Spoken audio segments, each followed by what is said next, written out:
Hello everyone, it's Dennis Something Beautiful Handcrafts, and here is Kirsten. Kirsten's story starts in 1854, I believe. So Kirsten is in the middle of the Victorian era, or well established into the Victorian era.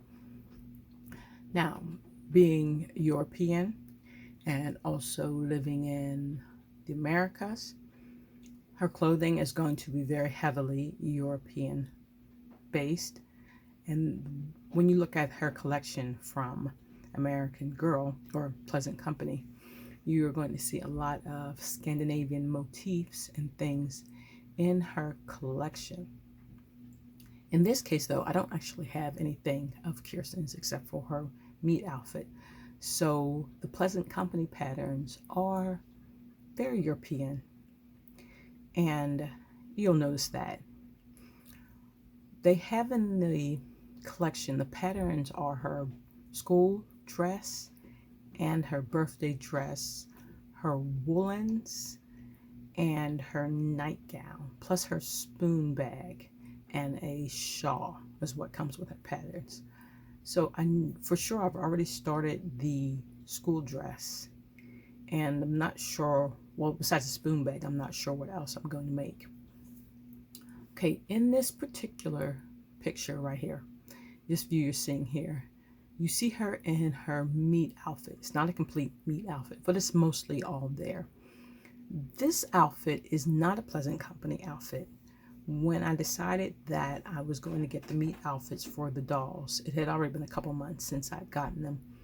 And believe it or not, Kirsten's meat outfit was particularly hard to find, especially piecing it together. It wasn't really expensive. It was just at that point I couldn't find really much of anything, like a bonnet here, something there. And I'm still having a hard time really finding her socks, unless I want to pay for the socks more than I paid for the whole outfit. So when the opportunity came up to buy this American Girl outfit, I decided I would just go for it. I was concerned that it would not fit, because I've been told that some of the American Girl outfits do not fit the Pleasant Company dolls, and I know this to be true, but I think this turned out pretty well. This outfit is off of a 35th anniversary doll, and it's got the little American Girl down here at the bottom. Seems to fit pretty well. The bonnet, the dress, the apron, and I got the shoes. What I didn't get was the socks and the pantalettes. Well, I think it's kind of interesting because I assume whoever I bought the outfit off of bought the 35th anniversary Kirsten doll. I'm not sure what happened to the socks because they weren't offered in the listing. I'm not sure what happened to the pantalettes. I'm not even sure what happened to the doll, but I have been after they came out, I have been seeing on eBay a lot of 35th anniversary clothing. So I guess people are buying the dolls, keeping the dolls, and I don't know, are they putting the PC clothing on the dolls? Are the dolls the replacements for the PC dolls they can't get? So they have PC outfits already. I don't know, but here's her pretty much her 35th anniversary meat outfit. And I thought to myself, well, I'll get a PC outfit for her. Then I thought, I guess why? I'm pretty much never going to resell these dolls. These are for me, my personal collection. She doesn't necessarily need to have a PC version outfit. I just wanted the meat outfit. And actually, I think it's kind of cool because the likelihood that I'll buy any of the 35th anniversary dolls is pretty slim. Maybe Addie, maybe not. And one of the reasons I would buy one is to have a complete meat outfit and accessories. So if I have her almost complete meat outfit, I might as well keep the 35th anniversary one. I don't know. Anyway, that's pretty much that. So I'm going to start on the school dress, or I've already started on school dress, and that's where I'm going to start you at. I'm going to try to get a little more detailed with the process for sewing the dresses. Someone asked me if it's really complicated to make these outfits. And see, that's a that depends answer. Josefina stuff is really, really easy. It's not a lot of pieces, first of all, for Josefina. And besides the birthday camisa, you weren't putting together a lot of things. A lot of finishing wasn't happening. In Felicity's instance, there was a lot of pieces, a lot of detail, a lot of ruching. It was just a lot. And actually, I got tired. I'm tired of trying to make this outfit. So that's kind of the thing there. And then I am an experienced seamstress, so what might be difficult for one person might not be difficult for me. For me, it's more like time, and it's more about what other things I have to do, how long I'm willing to deal with it, and the fact that they are small. That is sometimes an issue. But I usually solve that small issue by hand sewing any of the pieces that are particularly small. So maybe they're difficult, maybe they're not. The patterns say that they are for experienced seamstresses. They're not really made for children to make. So that's a thought to be considered too. All right, that is enough rambling on. Let me go ahead and get you started with the pattern. I was just sewing along when it occurred to me that I did say I was going to show you a little more in detail what was happening, and I totally forgot about that. So I'm going to show you the pattern because, I don't really have a clear idea of what the copyright rules are for this pattern, but it's online free, so I figured can't get into much trouble showing it to you.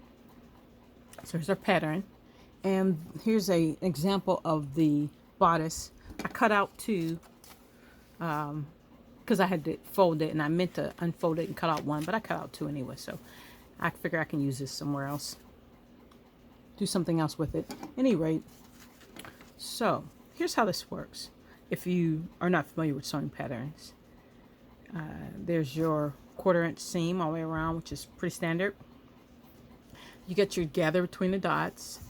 So first thing I did was take the front of the bodice and sew a wide gathering stitch across here, which I use the two ends of the string to pull. That's what all that extra string is about. And then gather between these two dots up here. I put together the back part of the bodice, basically onto the shoulders like this. Other side. Okay, and then pulled this gather and laid over the neckline here. Now this is in white thread. Some white thread for a couple different reasons. First of all, honestly, I was just too lazy to change from the white thread and the white bobbin to the red. Secondly, I have red thread, but it's pretty bright red, and I didn't think it would look all that great either. The camera makes the reds look comparable here, but they're really not. This is more like a dark kind of wine color under here, so I think it would have kind of stood out. And third, the other option was black, and I thought that the dress would be better with a white thread than it would with a black one. It just seemed better. So at any rate, that's what I chose. That's what's happening here. So you can kind of see the gathers here. There weren't a lot of them. Okay, there's that little gather right here in the middle of the bodice. That's all that's necessary. And then this will be gathered here when it's joined to the skirt. So all that is sewn together. Basically, that's 3 pieces of the pattern right there. 2 neckband 3. A lot of this is like piecing. Basically, it is. I'm piecing together a puzzle, stitching together a puzzle. And the hardest part is understanding as you finish what they want you to do. Okay, so here's an example. Here are the sleeves. There's gathers between the dots. You gather this entire edge right here. And so you can see my gather between the dots. I gathered the entire bottom edge. I cinched it and then put the sleeve band on there. Okay, and so for the sleeve band, the pattern says something called sew right, and they explain to you some of the finishing terms, just in case you're not familiar with them. Or if you are familiar with the process and don't know what the terms are, when they mention you said in such a term, they explain it to you there. Okay, so here's what happens is you fold this band, and then you turn under the 1/4 inch, and it pretty much makes like a bias tape or a casing or a lining. And you would take that and edge it so that the raw edges of the sleeve, those raw edges of that cuff part, are enclosed in here. And then you have that nice finished edge. And then the raw edges of this sleeve are going to be encased to a certain point, and then there's a place where I'm going to fold this over and clean finish those ends. I'll show you that when I get there. Normally this would be covered by the Velcro, but since I'm not using Velcro, I'm going to clean finish those ends.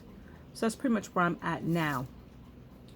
Then next on the pattern, I'm attaching the sleeves to the armholes. So I'm doing this right side. Here are my armholes.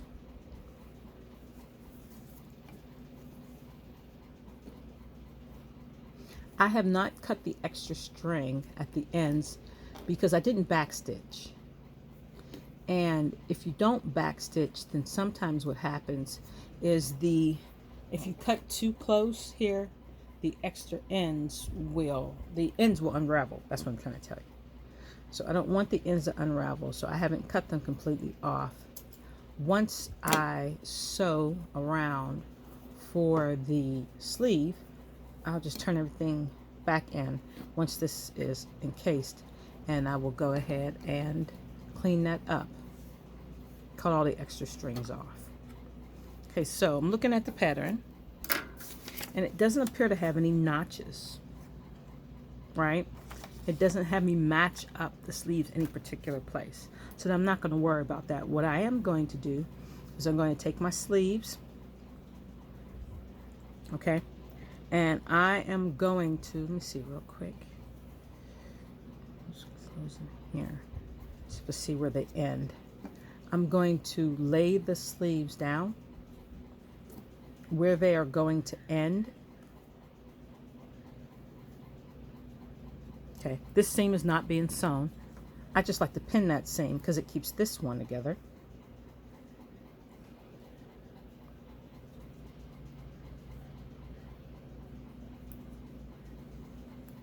Then I'm going to pin this side.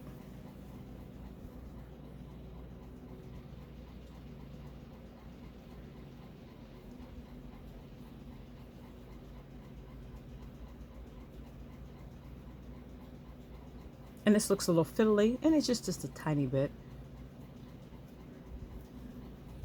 But I feel like I have to get it perfect. I'm just pinning it there. Then I'm looking at this arm side, and I'm going to pull the gathers. Sometimes I can just pull the gather on one side, and I get everything I need. Sometimes I have to pull them on both sides. Just kind of depends. And then what I'm going to do is just walk my fingers around and pin this into place. Then I will know, you have to watch that, see that likes to pucker a bit. Sometimes it tells you to cut the notches in and around the bodice to ease this. Sometimes it doesn't. So you just have to ease stitch in those places. And you have to kind of watch the machine foot as you walk. I don't have a walking foot. I'm doing this myself. But you have to walk it carefully so that these don't bunch up and that they're really nicely ease stitched and they don't become gathers themselves. So I'm just going to pin that down. And I will fix that as I work. I'm trying to see if you can see that. Okay, the really interesting thing, well, the fiddly thing about filming with your phone is that it wants to make 1,000 little adjustments as you move, which is cool because it's auto-focusing for you, but it also means that while I'm moving, there are things that are blurry that wouldn't be if it wasn't trying to autofocus. Okay, so see how I have this little bit left here? And all I'm going to do is move this gather around so that it fills that space.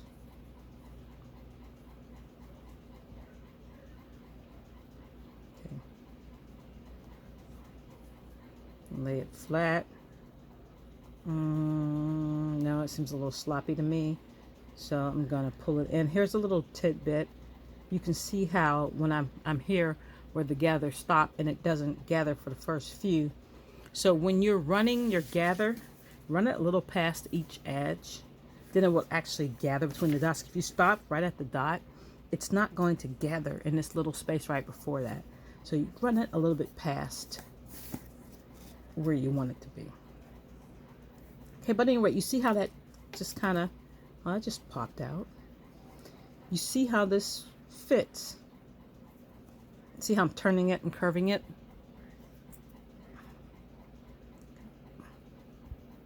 Stitch that in. And that's close enough. I'm just going to go ahead and pin that as a big bunch. And as long as it's relatively in place, I'm not going to have any problem just running it through the machine. I'm going to run it this side up because this is where my stitching is going to be. And I don't want this trapped under there in an awkward little evil fold. So it's best that I run it this side up in order to make sure that's stitched properly. Okay, so, oh wait, I can't do that. Okay, so let me go ahead and do the other side real quick. I'm starting to get a really crazy tangle of threads here. A lot of times, see these ends, they're short because they were the ones that were pulled, because it was only pulled on one side. I'm going to go ahead and tie these together so that I don't accidentally pull this gathering thread through the holes and I have to do it again, which I've done. See how long those are? That's because that's where all the slack went. Okay, so that's pretty cool. This is, I'm going to get rid of this real quickly. This is one of the gather threads from the top. Thought I got it, but I didn't. That's just the hanger on. That's the gathering thread from the other side. Let's go ahead and get rid of that. Okay, so here we go. On this side, do the same thing.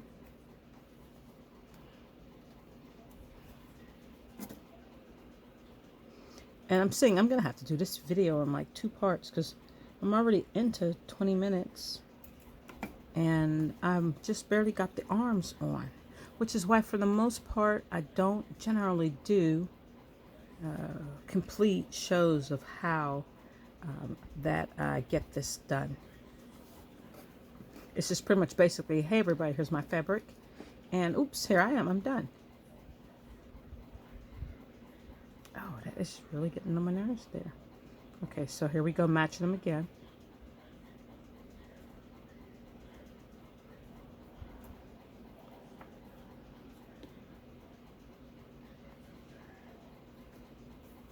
I really have to watch where I'm putting these pins because I have to be able to take them back out while I'm sewing.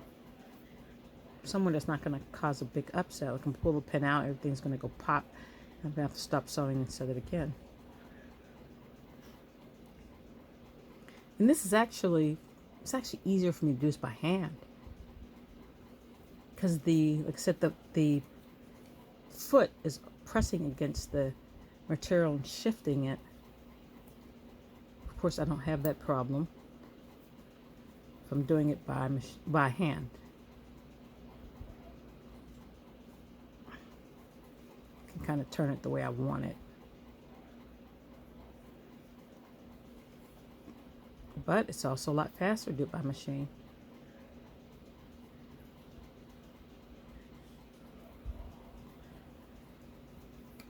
in the first few dresses, the Regency one, I did that almost completely by hand.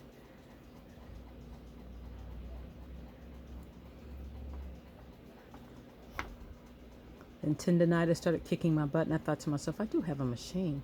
Should I have more than one? Okay, I'm taking this straight away right till the gather starts. Okay, see that? This is why you pin.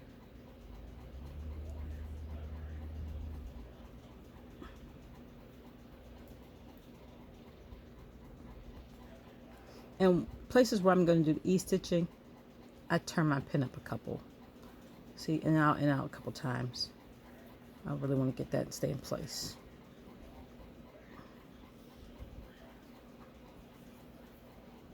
Let's get that other side.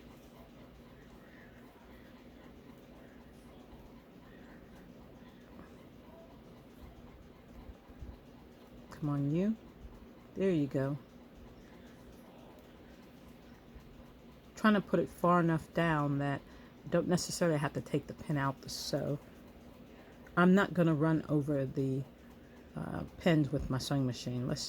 Just not going to do it. I have done it on accident, and I'm pretty much sure this machine, for the most part, can handle it, and the needles can handle it, but it's just not a good idea. So I want to make sure these needles are easy places for me to get to. Worst thing is when you're sewing and you've got this needle that winds up under your foot and you're trying to get this needle out, and then you have to take the work off the machine to get the needle out. Nobody likes that. Okay, so here we go. This bad boy is completely pinned. And then after that sleeve goes on, then I'm finishing the lower edges of the sleeve. I'll be ready for the bodice. Now, although this pattern, of course, is designed for the Pleasant Company Kirsten dolls, it's always still a good idea to stop and check and make sure things fit, because I did, and it didn't. So I had to fix that.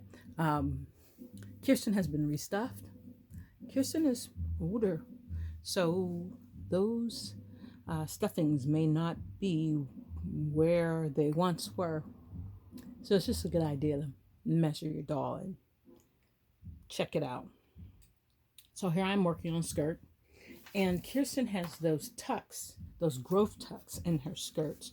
So I am going to put the growth tucks on the skirt. Now this is my actually quilting board, but I've been using it as an ironing board, which is a terrible thing.